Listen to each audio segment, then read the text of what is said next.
Piracy మీద మంత్రి కేటీఆర్ సచివాలయంలో సమీక్ష నిర్వహించారు.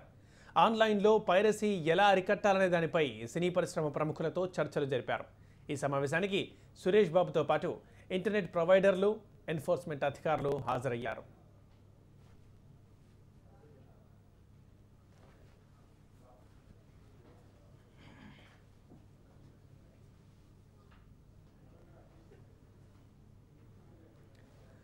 సినిమాల పైరసీ కోసం 200 వెబ్సైట్లు పనిచేస్తున్నట్లు ప్రముఖ సినీ నిర్మాత సురేష్ బాబు అన్నారు.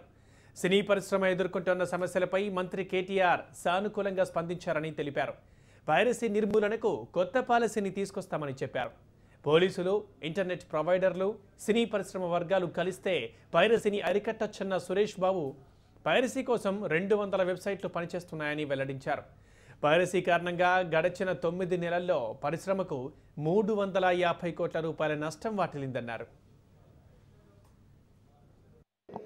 పోలీసులో ఒక ఇంటెలెక్చువల్ ప్రాపర్టీ సెల్ క్రియేట్ చేసి ఈ ఆన్లైన్ పైరసీ చేసే సైట్స్ అన్నిటి మీద యాక్షన్ తీసుకునేదానికి వెంటనే రియాక్ట్ అయ్యి చాలా పాజిటివ్గా చేశారు. ఐఎస్పీ ప్రొవైడర్స్ కూడా ఈ ప్రాబ్లమ్ని అర్థం చేసుకొని వాళ్ళు కూడా they said they will also take immediate action. We are extremely grateful to the government and to the minister and his team to take such instant proactive steps. ఇవి చిన్న steps towards this big problem called piracy. అది రోజు రోజుకి బాగా పెరిగిపోతుంది. ఇంతకుముందు చాలా చిన్నవాళ్ళు ఏదో స్మాల్ టైమ్ రౌడీస్ చిన్న లెవెల్స్లో చేస్తూ ఉండేవాళ్ళు.